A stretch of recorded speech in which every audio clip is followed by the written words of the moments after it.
Umut Bey hoş geldiniz. Evet, hoş bulduk. Şimdi siz benim için önemli bir hastasınız. Aslında benim bütün hastalarım benim için önemli ama sizin farkınız şu.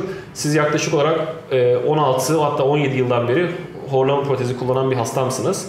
Hazır böyle yakalamışken hemen böyle bir yorum videosu çekelim dedim. Çünkü bunu çekmemdeki amaç insanların bu tedaviyi daha rahat anlaması. Çünkü her zaman ben şunu söylüyorum.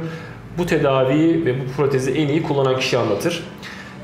Şimdi biz ışınlanalım 2007'ye gidelim. Bana gelmeden önce, ilk protezi yapmadan önce bu hastalık size ne gibi sıkıntılar yaşatıyordu? Hayatınızı nasıl etkiliyordu? Bunlardan kısaca bahsedebilir miyiz? Tabii. Güne yorgun başlama, uykulu bir beden bütün gün. Yani çalışırken devamlı uykum geliyor. Araba kullanırken uykum geliyor. Böyle şartlarda hayatımı sürdürüyorum, öyle diyebilirim. Horlama desibeliniz nasıldı peki? Çok yüksek olduğunu söylüyorlardı. Evet. Yani sürekli böyle yorgun ve şey oldu. Evet. Peki iş hayatınız nasıl etkiliyordu bu? İş hayatımı şöyle etkiliyordu. Ben öğretmenim. İnanın bana hani sınıf defterini yazarken bile uyuduğumu hatırlıyorum. Evet. O geçici, çok kısa bir sürede bile uyuduğumu hatırlıyorum o anlarda. Sonra peki ne gibi çözümler aradınız? Sonra bize nasıl geldiniz? Ben şöyle ileri derecede artık uyku apnesi hastası olduğumu fark ettim.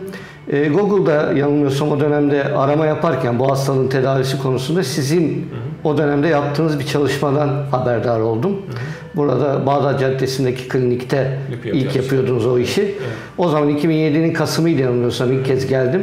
Ve o günden beri kullanıyorum. İlk geceden itibaren de farkını gördüm. Neler değişti mesela? Neler söyledi? Daha dinlenmiş olarak güne başlıyorum. O eski uykulu ve yorgun halim kalmadı.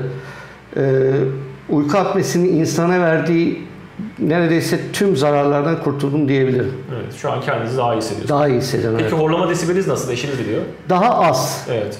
Evet, daha az. Aynen. Belki kilomdan kaynaklanan bir sıkıntı hala olabilir. Evet. Ama eskiye göre daha az. Çok güzel. Çok teşekkür ederiz. Ben teşekkür Artık bir ederim. sonraki kontrolde görüşmek üzere. Görüşmek üzere.